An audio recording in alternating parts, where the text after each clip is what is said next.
Bismillahirrahmanirrahim. Assalamualaikum warahmatullahi wabarakatuh. Innal hamdalillahi nahmaduhu wa nasta'inuhu wa nastaghfiruh wa na'udzu billahi min syururi anfusina wa min sayyiati a'malina. May yahdihillahu fala mudhillalah wa may yudlilhu fala hadiyalah. Wa asyhadu an la ilaha illallah wahdahu la syarikalah wa asyhadu anna Muhammadan abduhu wa rasuluh. Allahumma salli wa sallim ala nabiyyina Muhammadin wa ala alihi wa ashabihi wa man tabi'ahum bi ihsanin ila yaumiddin. Amma ba'du. Ayyuhal ikhwah at-talabah, para santri yang kami cintai dan kami hormati karena Allah Subhanahu wa taala. Alhamdulillah, kita bersyukur pada Allah Subhanahu wa taala pada kesempatan kali ini mengisi kekosongan waktu kita sejenak dan sedikit membahas dan meringkas salah satu dari kejadian yang luar biasa yang Allah abadikan di dalam Al-Quran dan juga di dalam hadis Nabi SAW dari berbagai kitab-kitab hadis dan juga dalam berbagai kitab-kitab sirah dan sejarah Islamiyah. Yaitu pada pembahasan kali ini tentang Ghazwatu Badr Al-Kubra, perang Badar besar. Di mana perang ini adalah salah satu perang pertama yang dijalani dan dihadapi oleh kaum muslimin oleh Rasulullah SAW dan para sahabatnya. Perang Ghazwah Al-Badr, perang Badar Al-Kubra. Sebab terjadinya peperangan yaitu di mana Nabi SAW mengutus sebagian sahabat beliau untuk memeriksa dan memata-matai pergerakan kafilah dagangnya Abu Sufyan. Ketika itu Abu Sufyan dan rombongannya mereka berdagang ke arah Syam, dan setelah itu kembali ke arah Mekah. Maka sebagian para sahabat mengabarkan kepada dan bersegera ke Madinah mengabarkan berita ini kepada Rasulullah Shallallahu Alaihi Wasallam. Maka Rasulullah Shallallahu Alaihi Wasallam dan para sahabatnya segera bersiap-siap mengatur strategi, bukan dalam rangka berperang, namun dalam rangka untuk mengambil hak-hak mereka yang telah ditahan dan dirampas oleh orang-orang kafir Quraisy ketika mereka semua berhijrah. Maka saat itu Rasulullah Shallallahu Alaihi Wasallam menyiapkan beberapa sahabat berserta rombongan dengan persiapan ala kadarnya. Ingat, bukan dalam rangka untuk berperang. Walaupun mereka membawa senjata mereka, tapi bukan senjata perang, tapi hanya sekadar untuk membela diri. Sebagaimana hal ini sudah maklum menjadi adat di tengah-tengah bangsa Arab ketika itu. Rasulullah Shallallahu Alaihi Wasallam menyiapkan sekitar 300 sekian orang atau 300 sekian personil untuk mengambil atau untuk mencegat kafilah dagangnya Abu Sufyan. Ketahui bahwasannya kafilah dagang Abu Sufyan kala itu membawa sekitar 1000 onta yang penuh dengan barang-barang milik orang-orang kafir Quraisy, dan juga terpenuhi di dalam kafilah tersebut sekitar 50.000 dinar emas. Ini merupakan nilai yang sangat besar yang dibawa oleh kafilah dagangnya Abu Sufyan. Namun saat itu kafilah dagang Abu Sufyan tidak dijaga oleh para penjaga kecuali hanya sekitar 40 laki-laki saja. Maka Rasulullah SAW segera bergerak bersama 300 sekian para sahabat untuk mencegat kafilah dagang Abu Sufyan. Namun qadarullah, semua dengan takdir Allah dan hikmah Allah, kabar mengenai pasukan Rasulullah SAW itu sampai kepada Abu Sufyan. Sehingga saat itu Abu Sufyan yang kala itu masih kafir, mengirim utusan dan surat kepada para pembesar kaum Quraisy bahwasannya dia akan dicegat oleh pasukan kaum muslimin di sekitar, yaitu jalur antara Syam menuju Mekah. Maka sampailah surat tersebut dan Abu Sufyan berbalik arah yang harusnya arahnya ke arah utara, tapi dia memutar ke arah barat. Memutar agar tidak bertemu dengan kaum muslimin saat itu. Akhirnya berita tersebut sampai kepada orang-orang Quraisy, dan saat itu orang-orang Quraisy menyiapkan sekitar pasukan besar yang lengkap dengan persenjataannya, dengan baju zira'nya, dan beberapa kuda, pasukan-pasukan berkuda, pemanah, dan yang sebagainya, sekitar 1.300 orang.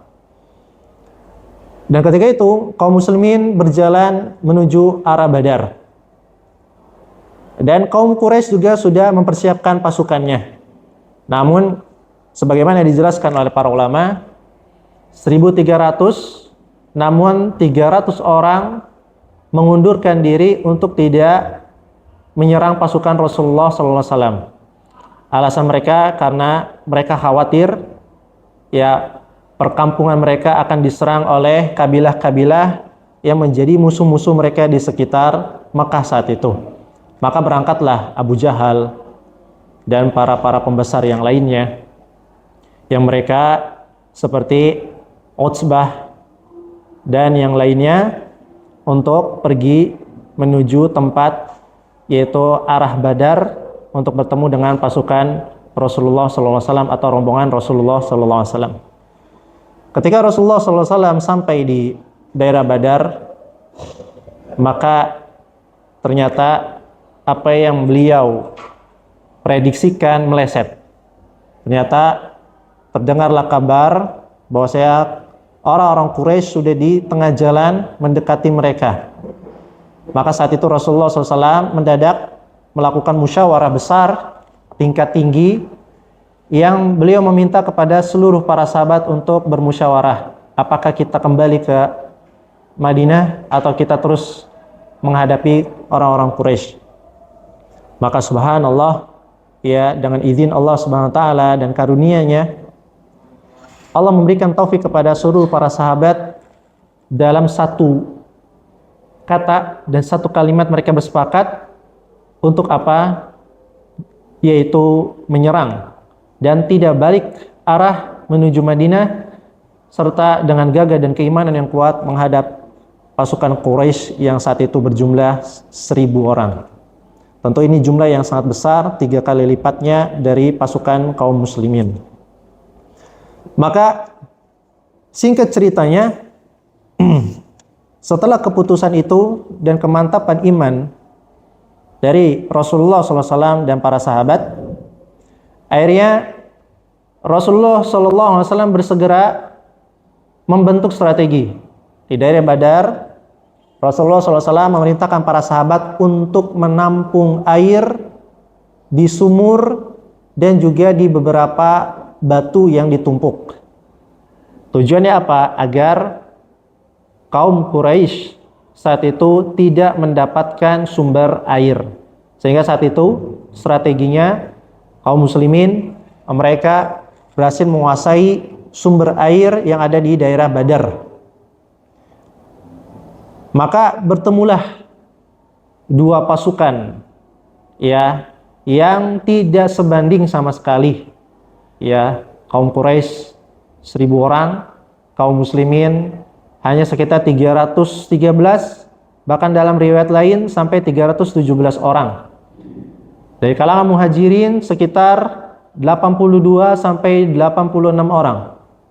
Dan dari kaum Ansor, ya dari kaum Aus dan Khazraj, itu sisanya.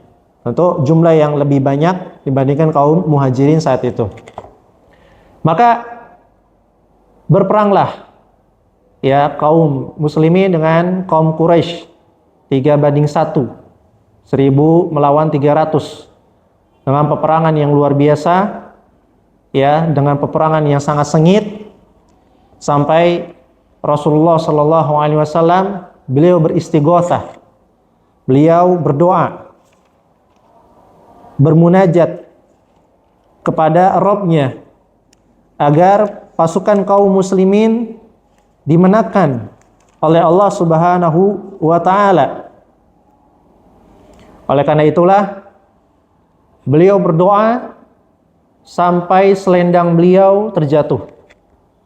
Dengan doa yang sangat khusyuk, maka ketika itu Allah Subhanahu wa taala mengabadikan kejadian ini dan menurunkan pertolongannya. Ittastaghitsuna rabbakum fastajaba lakum anni mumiddukum bi alfi malaikati murdifin.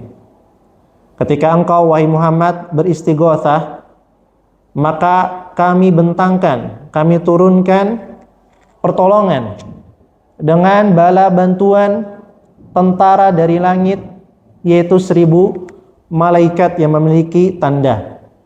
Maka kaum muslimin ketika itu tidak berjuang sendirian, tapi Allah Subhanahu wa taala mengirim bantuannya melalui tentara-tentaranya, yaitu para malaikat, untuk membasmi dan menolong kaum muslimin menghadapi kaum Quraisy. Maka saat itu kaum Quraisy kalah telak. Pertama, tentunya banyak faktor, diantaranya mereka kehausan. Karena apa? Mereka tidak memiliki sumber air, sehingga menyebabkan mereka kehausan luar biasa, menyebabkan kelemahan pada kekuatan mereka.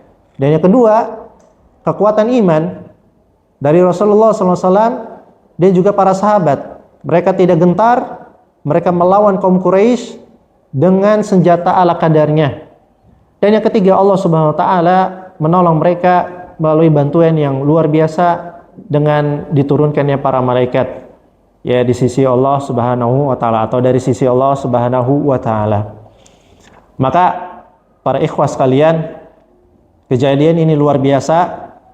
Dan di antara kejadian-kejadian yang bisa kita ringkaskan selain peperangan luar biasa tersebut, bahwasannya saat itu juga Abu Jahal bin Hisham wafat, dibunuh.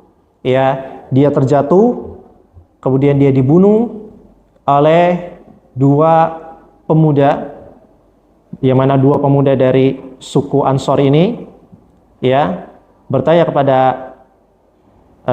salah seorang sahabat tentang mana Abu Jahal. Maka ketika Abu Jahal terjatuh dari kudanya, maka mereka menebas, yaitu apa? Abu Jahal.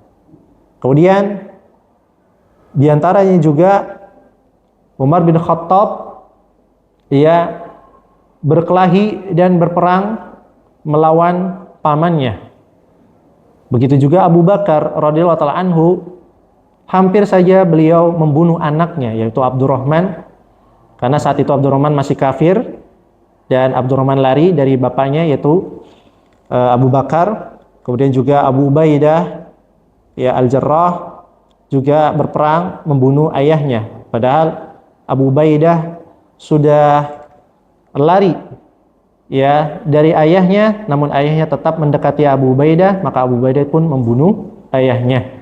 Artinya di sini, karena saking kuatnya wala mereka terhadap Allah dan Rasulnya, dan saking kuatnya barok mereka terhadap kesyirikan, kemusyrikan, dan para penganutnya, maka mereka tidak merasa, yaitu sedih, dan juga tidak merasa simpati, tapi mereka lebih mengutamakan cinta Allah dan Rasulnya dan memperjuangkan agama Islam ini melalui perang Badar. Maka setelah perang Badar berakhir, kaum Quraisy lari lulu lantah.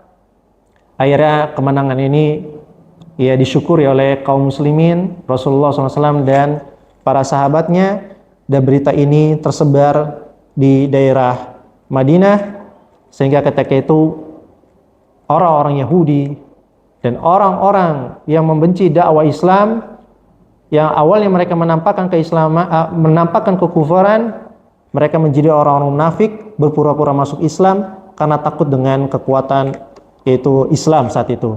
Sedangkan di daerah Mekah, kaum kafir Quraisy mengalami kerugian yang sangat besar.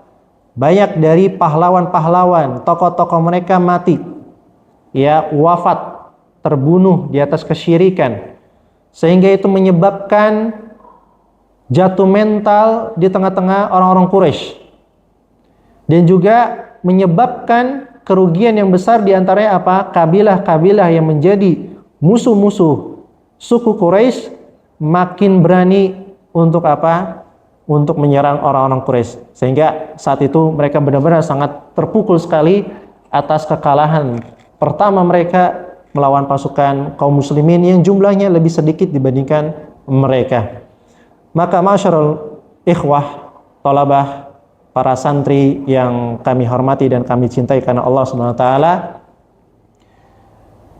dengan kisah ini kita bisa ambil faidah diantaranya bahwasannya perlengkapan atau hal-hal materi itu bukan semata-mata menjadi sebab kemenangan di dalam peperangan, tapi faktor utama kemenangan kaum muslimin adalah keimanan mereka, kekokohan mereka, kuatnya iman dan amal mereka, dan ketakwaan mereka kepada Allah Subhanahu wa taala. Maka dengan tauhid, dengan amal, Allah Subhanahu wa taala menurunkan yaitu pertolongannya kepada kaum muslimin. Maka dari sini menjadi pelajaran untuk seluruh para pemuda, ya, agar mereka senantiasa bertakwa kepada Allah Subhanahu wa taala, agar Allah Subhanahu wa taala memenangkan kita di atas musuh-musuhnya, sehingga ini menjadi pelajaran yang berharga terutama dalam masalah tauhid, itu tentang al-wala wal bara, loyalitas kita hanya kepada Allah Subhanahu wa taala dan Rasulnya, menegakkan ajaran Islam, dan bara kita terhadap orang-orang kafir. Jangan sampai kita tatabu', mengikuti jejak mereka dalam hal berpakaian, ajaran, ibadah, muamalah. Karena Nabi SAW bersabda, man tashabbaha biqaumin fahuwa minhum. Barang siapa yang menyerupai suatu kaum, maka dia termasuk dari mereka. Maka saat itu, ya, Abu Sufyan juga merasa sakit hati dan dia akan membalas dendam, dan mereka yaitu berazam akan membalas dendam kekalahan mereka kepada kaum muslimin di perang yang akan datang atau di yaitu pertemuan yang akan datang. Maka ikhwas sekalian, semoga kisah ringkas dari perang Badar ini, ya Ghazwatul Badar Al-Kubra, menjadi pelajaran yang sangat berharga bagi kita. Dan barangkali ini hanya ringkasan saja, memberikan pesan terhadap kita semua, kepada teman-teman semuanya, bahwasannya kekuatan iman yang bisa menolong kita dari musuh-musuh kita, baik dari kalangan jin maupun dari kalangan manusia. Wassallallahu wasallam ala nabiyyina Muhammad. Wassalamualaikum warahmatullahi wabarakatuh.